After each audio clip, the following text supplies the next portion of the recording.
दोस्तों, मैं आपका होस्ट, आपका दोस्त साहिब खान एनसीएनबी से आज फिर मौजूद हैं हम अपने स्टूडियो में। और आज जो हमारा प्रोग्राम है वो बहुत ही डिफरेंट है और दिनों के प्रोग्राम से, क्योंकि ये कोई ख़बर नहीं है। आज हम एक लॉन्चिंग कर रहे हैं। और लॉन्चिंग क्या है, एक अपने नए टीम मेंबर को इंट्रोड्यूस कर रहे हैं जो हमारी, आइए इसी के साथ मैं आपको रूबरू कराता हूं हमारी नवनियुक्त all India council of human rights, social liberty and justice की स्टेट प्रेसिडेंट उत्तर प्रदेश आयशा अंजुम साहिबा से। और मैं उनका स्वागत करता हूं एनसीएनबी के चैनल में। अस्सलाम वालेकुम। पहला सवाल मैं आयशा अंजुम साहिबा से ये रखना चाहूँगा कि किस तरह से उन्होंने इस फील्ड में, ह्यूमन राइट्स में आने के लिए किस तरह से उन्हें प्रोत्साहन मिला, और सोशल एक्टिविटीज़ यानी ह्यूमन राइट्स से उनका क्या बैकग्राउंड है। जी, पहली बात तो ये कि सोशल एक्टिविटीज़ या सामाजिक कार्यों में मेरा बचपन से ही रुझान था। मैं अपने कॉलेज टाइम, स्कूल टाइम में भी सोशल एक्टिविटीज़ में काफ़ी एक्टिव रही और अपने देश में अपने आसपास होते हुए मानव अधिकारों के हनन या जहाँ तक है महिलाओं के अधिकारों के हनन के साथ साथ मेरे मन में एक जागरूकता सी रहती थी कि मैं इसके लिए कुछ करूं। और ये एक मुझे मौका मिला है तो मैं चाहूँगी कि मैं इसके लिए जल्द से जल्द कुछ ना कुछ कार्य करती रहूं। इसी के साथ मेरा जो अगला प्रश्न है या मेरा अगला सवाल है वो ये है कि जब हम यहाँ पर नारी सशक्तिकरण की बात करते हैं और अपने ऊपर चारों ओर हम देखते हैं कि नारी सशक्तिकरण की हम बात भी करते हैं, सभी लोग बात करते हैं, सभी पॉलिटिशियंस बात करते हैं, लेकिन फिर भी नारी के ऊपर इतना अत्याचार क्यों है? क्या आपको ऐसा लगता है कि किस चीज़ की कमी है? क्या नारी जो है वो इसमें आगे नहीं बढ़ रही है? क्या आप रीज़न उसका देना चाहेंगी? देखिए, नारी सशक्तिकरण की जहाँ तक बात है तो नारी सशक्तिकरण हमारे समाज के लिए एक बहुत ज़रूरी काम है। नारी का सशक्तिकरण होना मतलब समाज का सशक्त होना।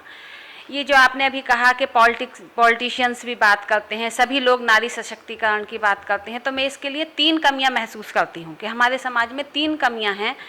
2 कमियां तो नारियों की ही तरफ से हैं। सबसे पहले हमारे समाज की नारियों में आत्म स्वावलंबन और आत्मरक्षा की कमी है। दूसरी शिक्षा का अभाव है। तीसरी जो हमारे समाज की कमी है वो पुरुष समाज की तरफ से है कि उनकी विकृत मानसिकता, वो नारियों को अपने से ऊपर देखना ही पसंद नहीं कर पाते। मैं सभी लोगों की बात नहीं कर रही, लेकिन एक आंकड़ा ऐसा है कि जहां नारी को कमतर समझा जाता है और पुरुष को बड़तर समझा जाता है। तो ये मानसिकता हमें त्यागनी होगी, क्योंकि नारी और पुरुष दोनों 2 बराबर के हिस्सेदार हैं, समाज के अभिन्न अंग हैं। और जहाँ तक नारी का सवाल है, नारी सशक्तिकरण समाज को सशक्त करने का परिवार के अंदर, परिवार से बाहर एक बहुत अहम और मूलभूत मुद्दा है। नारी के सशक्तिकरण के बिना समाज की, सशक्त समाज की परिकल्पना नहीं की जा सकती। मैडम, एक सवाल ये है कि बहुत सारी महिलाएं अब से पहले भी एक्टिव पॉलिटिक्स में रही हैं और मैं उनका नाम नहीं लूँगा, वो सोशल वर्कर भी रही हैं। क्या आप उनकी कार्यशैली जो उनकी रही है अब तक की, क्या आप उनसे संतुष्ट नहीं हैं जो आपको इस सोशल वर्कर के लिए यहाँ मैदान में आना पड़ा है या राजनीति के लिए मैदान में आना पड़ा है? इसका क्या मतलब है? क्यों आप जो हैं मैदान में आई हैं? देखिए, मैं किसी के लिए भी क्रिटिसाइज या आलोचना नहीं कर सकती कि वो सोशल वर्कर्स जो रही हैं उनका क्या फील्ड रहा है, उनकी क्या महत्वाकांक्षाएं थीं या क्या उनकी कार्य प्रणाली थी, उनकी विचार शैली क्या थी, इसके बारे में तो मैं नहीं कह सकती। लेकिन मेरा जो मेन मकसद है या मेरा जो ध्येय है इस फील्ड में आने का, वो महिलाओं के प्रति होने वाले जो भी शोषण है, उस शोषण को देखते हुए मेरा हृदय अंदर से ही एक तरह से विचलित होता था कि मुझे भी इसके लिए कुछ करना चाहिए। और महिलाओं का जहाँ तक सवाल है, महिलाओं के लिए तो आप ये समझिए कि बहुत ही ज़्यादा हमारे देश में शोषण हो रहा है, जो मेरे हिसाब से नहीं होना चाहिए। क्योंकि हमारे देश में सदा से ये कहा जाता जा रहा है कि यत्र नारी पूजन्ते तत्र देवता रमन्ते। तो कहाँ वो नारी पूजी जा रही है और कहाँ देवता रम रहे हैं? ये हमारे देश की विचारधारा रही है। हमारे पुराणों में, उपनिषदों में बहुत ज़्यादा नारी का सम्मान है, लेकिन जो प्रैक्टिकली कहना चाहिए कि जो बिल्कुल हमारे समाज में इसके विपरीत दिखाई दे रहा है। मैथिली शरण गुप्त की मुझे 2 पंक्तियाँ याद आ रही हैं कि नारी तेरी एक कहानी, आंचल में दूध और आंखों में पानी। ये हमारे समाज की परिकल्पना होकर रह गई है, तो मैं इसको बदलकर वही समाज की परिकल्पना करती हूँ कि यत्र नार्य पूज्यन्ते तत्र देवता रमन्ते। मैडम एक बार बताइए कि यहाँ आपको क्या लगता है कि यहाँ महिलाओं का सम्मान नहीं हो रहा है, यहाँ शोषण हो रहा है, तो आपको कैसा ऐसा महसूस हुआ? क्या मामला है? कोई आप नॉलेज में है कि इस तरह का मामला सामने आया है कि आप इससे इतनी परेशान हैं कि यहाँ महिलाओं का शोषण हो रहा है? इसके बारे में थोड़ी जानकारी। नहीं, देखिए, ये तो हमारे समाज में, हमारे देश में अभी निर्भया कांड था, उससे के बाद कठुआ का कांड था। ये तो एक आम तौर से सभी लोग जानते हैं, जो हमारी मीडिया के में सबको मालूम ही है कि नारी का कहाँ कहाँ शोषण हो रहा है। और आए दिन दहेज उत्पीड़न, बच्चियों के साथ बलात्कार, नारी का सबसे पहले तो नारी को शिक्षा का अभाव, शैक्षिक जो उसे एक भूमि मिलनी चाहिए वो नारी को वो नहीं मिल रही है। मेरे हिसाब से शैक्षिक भूमि मिलना, शिक्षा का अभाव होना, ये एक नारी के लिए बहुत ज़्यादा कमी है। जब नारी शिक्षित होती है तो उसमें आत्म स्वावलंबन और आत्मरक्षा की भावना अपने आप आती है। तो जहाँ तक मैं समझती हूँ कि नारी के लिए शैक्षिक भूमि ज़रूर देनी चाहिए और उसके लिए शिक्षा का सबसे ज़्यादा करना चाहिए, शिक्षा का। तो मैडम इसका मानना यह है कि अगर एजुकेशन होगी तो नारी का सशक्तिकरण होगा। इससे संबंधित मैं एक जानकारी और आपसे लेना चाहूँगा कि क्या अब से पहले भी आपके यहाँ कोई राजनीति में रहे हैं, क्या एक्टिव पॉलिटिक्स में रहे हैं? इसके बारे में थोड़ा बताइए। जी हाँ, मेरे पिताजी राजस्थान में डिस्ट्रिक्ट धौलपुर में कांग्रेस के बहुत ही एक्टिव पॉलिटिशियंस रहे हैं और अब भी वो ज़िला कांग्रेस धौलपुर के महामंत्री पद पर हैं और वो समाज सेवा के कार्य में भी बहुत ज़्यादा एक्टिव रहे हैं। मैडम आपकी एजुकेशन क्या है? जी, मेरी एजुकेशन तो बहुत ही थोड़ी है। मैंने अपनी शादी से पहले MA किया था पॉलिटिकल साइंस से और संस्कृत से, और मैंने अपनी शादी के बाद B.Ed किया था और MA एजुकेशन से किया था। इसके अलावा उर्दू से मैं मौलिम भी हूँ। अच्छा मैडम, क्या यहाँ जैसे आप शाहजहाँपुर निवासी हैं, मेरठ ज़िले में शाहजहाँपुर है, आप यहाँ की निवासी हैं, क्या आने वाले समय में आप यहाँ भी लोकल एक्टिव पॉलिटिक्स में भी क्या काम करेंगी? देखिए, अभी तो मेरा मुख्य ध्येय जो है, मेरा मुख्य उद्देश्य जो है समाज सेवा के कार्य करने हैं और ये क्षेत्रवासियों का प्यार है, उनका सम्मान है कि वो मुझे किस हद तक सम्मान देते हैं और किस हद तक प्यार देते हैं, ये मैं उनके ऊपर छोड़ती हूँ।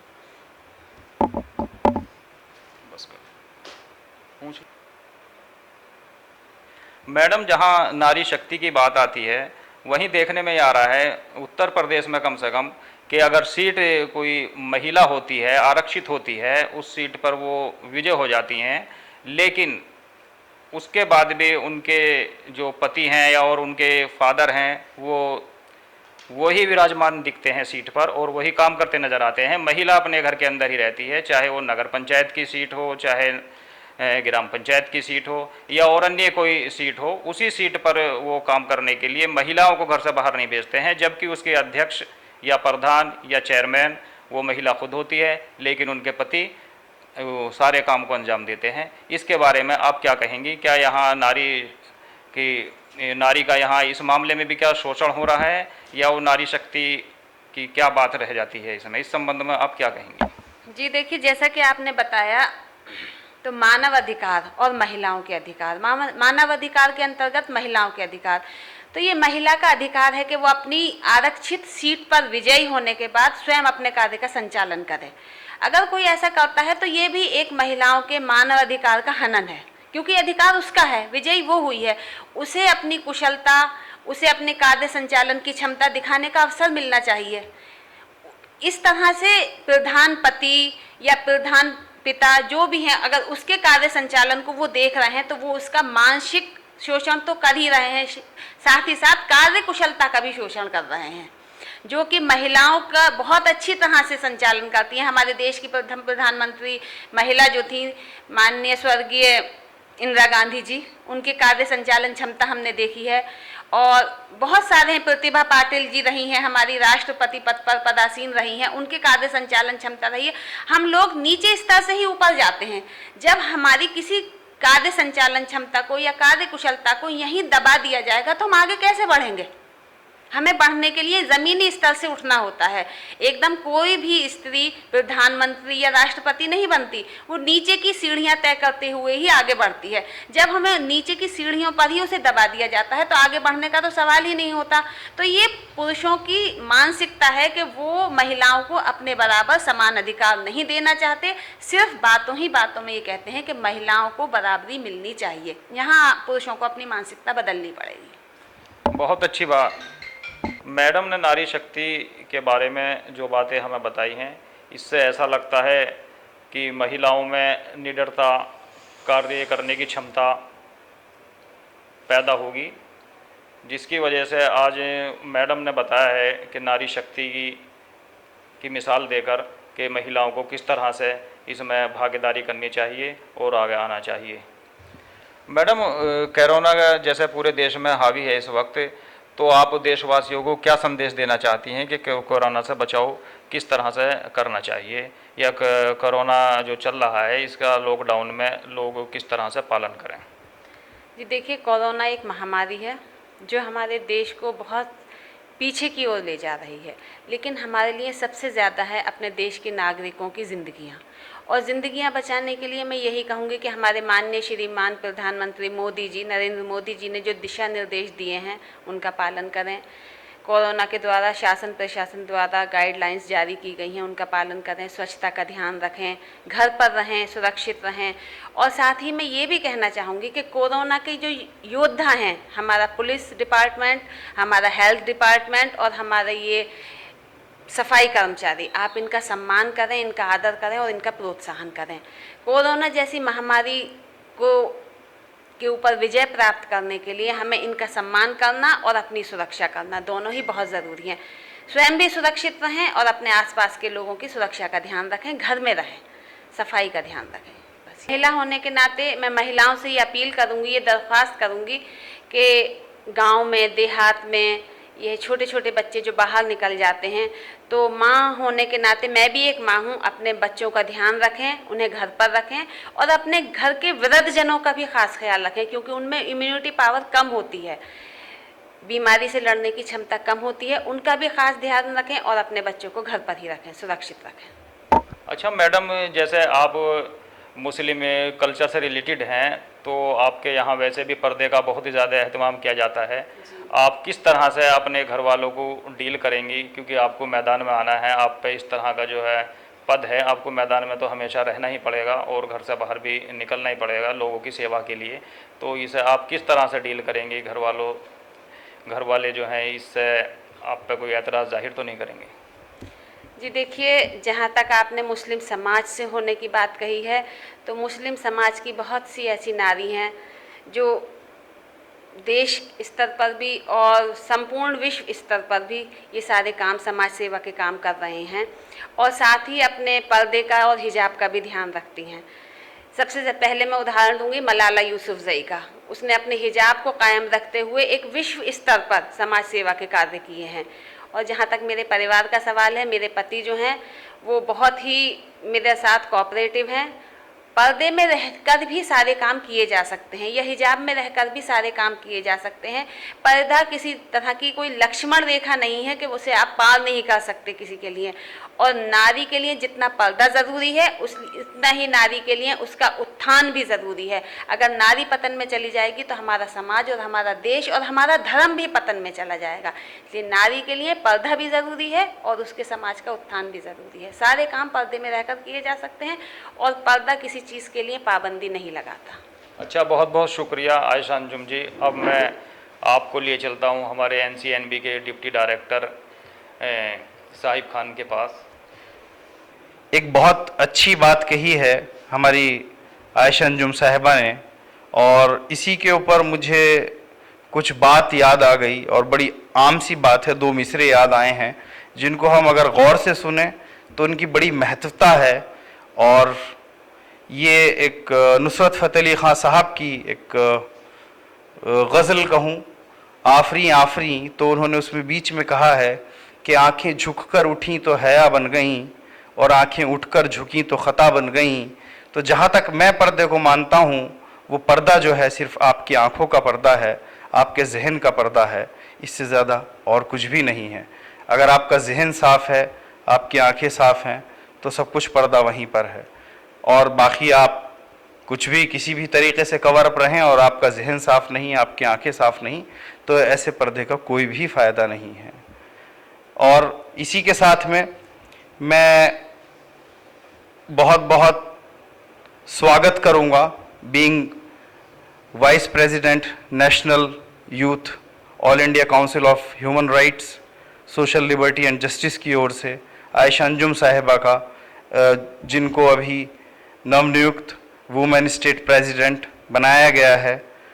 और बहुत ज़्यादा आभार व्यक्त करूंगा all India council of human rights social liberty and justice का। और मैं आयशा अंजुम साहिबा से कहूँगा कि वो कुछ संस्था के बारे में भी थोड़ा सा बताएं। और मैं बहुत बहुत धन्यवाद करना चाहती हूँ चेयरपर्सन श्रीमान doctor Anthony Raju advocate sir का, जो all India council of human rights liberties and social justice के चेयरपर्सन हैं। और साथ ही ये भी कहना चाहती हूँ कि इस संस्था ने मुझे इस लायक समझा जो ये पद दिया, तो मैं उसका आभार व्यक्त करना चाहती हूँ। और आप सुन रहे थे हमारी नवनियुक्त state president women all India council of human rights liberties and social justice को। और मैं Sahib Khan NCNB national council of news and broadcasting deputy director बहुत बहुत धन्यवाद करता हूँ आयशा अंजुम साहिबा का, जो हमारे स्टूडियो में तशरीफ़ लाईं और हमसे बहुत सारी बातें की, और आज उनसे हमें बहुत कुछ सीखने को मिला। और इसके साथ ये भी कहना चाहूँगा कि हर नारी को इस बात को, इनकी बातों को बड़े गौर से सुनना चाहिए और समझना चाहिए अपनी शक्ति को। इसी के साथ आपसे अलविदा लेता हूँ, आपका दोस्त, आपका होस्ट साहिब खान। धन्यवाद।